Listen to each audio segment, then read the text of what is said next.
I am here with a writer who has done something that I haven't seen anywhere else. And it is a secret that is contained in these two books, Fort Enigma and Mystanica.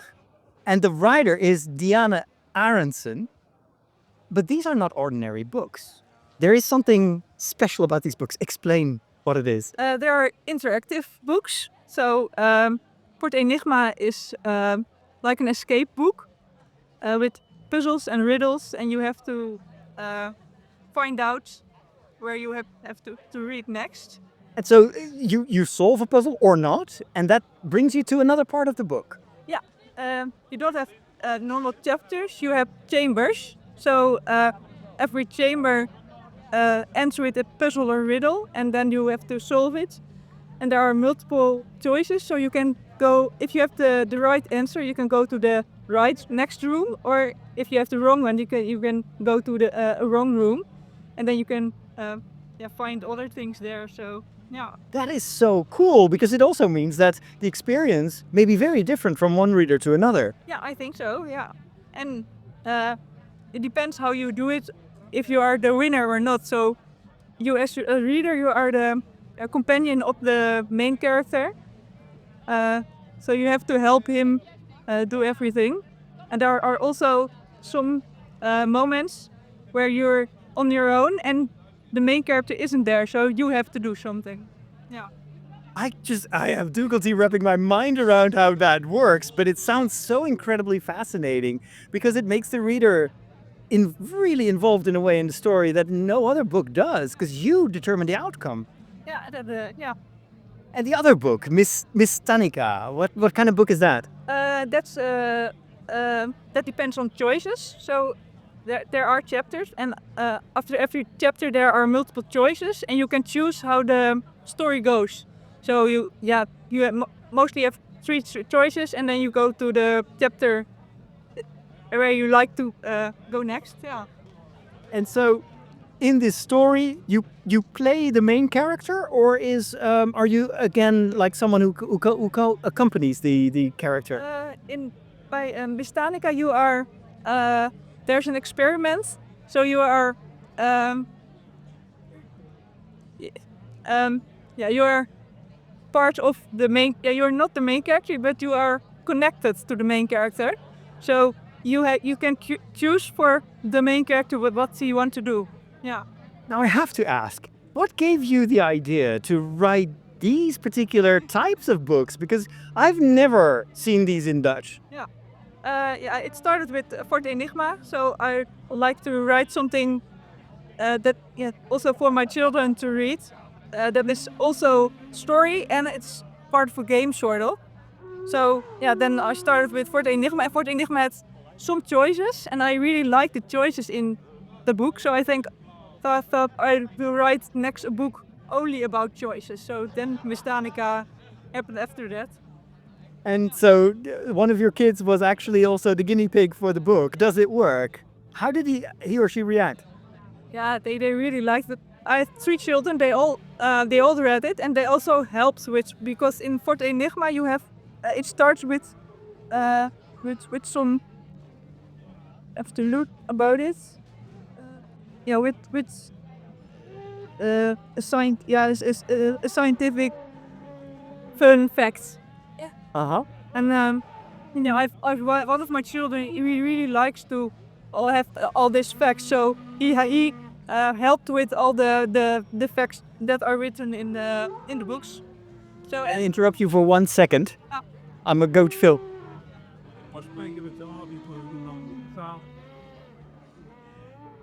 Ik vind het fantastisch muzikaal, maar ik ben een interview aan het opnemen. Zouden jullie de toeters ergens anders kunnen? Ik denk anders dan gaan, maar dan snap ik totaal niet waar de geluid vandaan komt. Anyway, so your kids all read your books, and how did they like them? Yeah, they really liked it. Yeah. I think 2 of them also for school made a presentation about the book. So they were very enthusiastic. It's so cool to have a mom who's a writer and a fantasy writer. I mean, that's really cool. So, what got you into writing? How did you get started?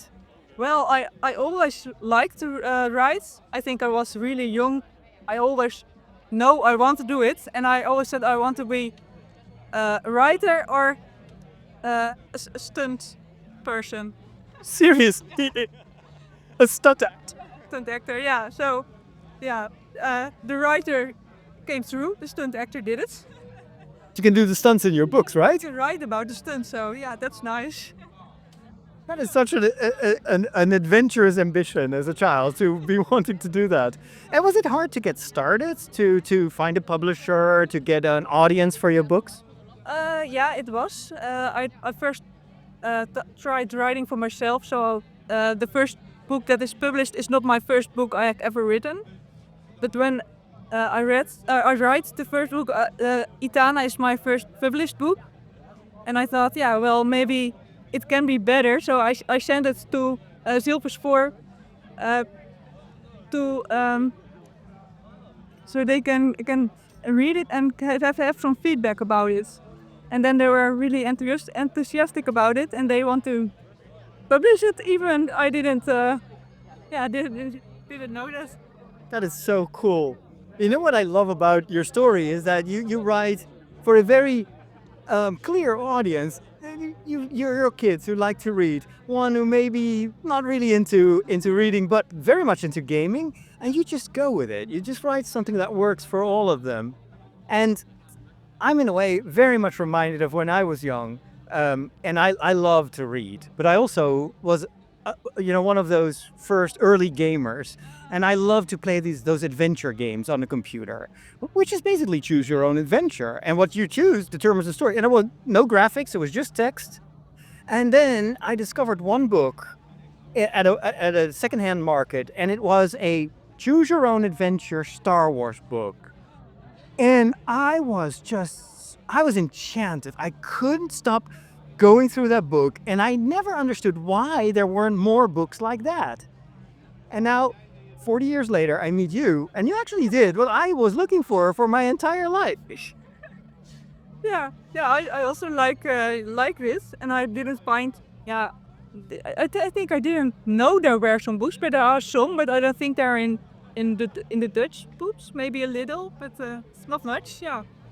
And it's such a cool genre because you get to tell stories, but at the same time, there's always this kind of surprise. How will readers go through this story? It's very interesting to hear the different outcomes. So when people are coming back, I always ask, especially with the choose your own adventure, which choices they make. So see, but this is very interesting because there are three main choices at the beginning, but they're all evenly chosen. So they're not one more popular than the other. So that's very interesting. I thought maybe one was more popular, but it wasn't. It means you've got a very good grasp of your audience because you make it like every choice is a good one in a certain way. Yeah, I think it is. Yeah. What are your plans for the future? What other projects are you working on? Because Fort Enigma was really, it's really going well. The publisher asked me if I can write another one, so I'm busy with the Enigma Trials and the Enigma Finale, so that will be 2 books. That's also with puzzles and riddles. That's what I'm working on. Yeah. Where do you find your inspiration? Because this must be a challenging way of writing, because you have to come up with all these different possibilities and outcomes and puzzles. Where do you find your inspiration? It depends. I also like to game, so I like the things about it.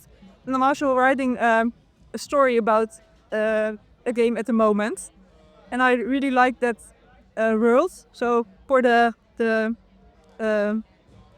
next Fort Enigma, it will be placed in that gaming world. So it's a different setting, but that's my part of inspiration for that one. Yeah. I love it. Now I have to ask you, of course, favorite games? Baldur's Gate. I really like it. To name but a humble, simple game that nobody has heard of. Yeah. So yeah. Yeah. No, yeah. But I also like Baldur's Gate 1 and 2. So not only 3, but also the other ones. And yeah, we love the games. Path of Exile. Also Diablo. Right. What was that? Oof. Well, that's already a very, very fine collection of games. That is wonderful. Final question. If someone is listening to this interview and is currently struggling to write a book and gets stuck, it doesn't starts to wonder, should I even do this? What would be your advice to these budding writers? Just sitting down and trying every day again. If it is not working well, then trying again the next day till it will work. Yeah. If you could pick one famous writer, one that you admire, that maybe you've read lots of books for, and you could ask that person to write a choose your own adventure book like you did, who would you invite to write? It can be living or dead. Oh, I really don't know. Yeah.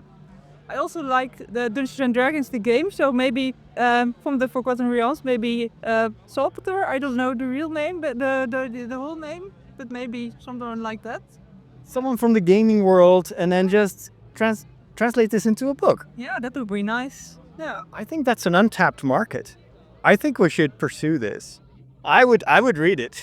Yeah. But there are also games in the book because they are QR codes, so you can scan them with your phone, and then you can go online, do some little games. No way! That is so cool! Oh my goodness! This sounds like you have a bestseller on your hands. As my husband made the games for the book, so he's good with computers. I love this idea. I love the way you've executed it. Thank you so much for sharing it with us, and all the best. And I may be a little bit too old for the target audience of this book, but I will read it. I think I'm going to read it. There are old people also here, older. It's from 10 to 100. I think 50% of the people are not children.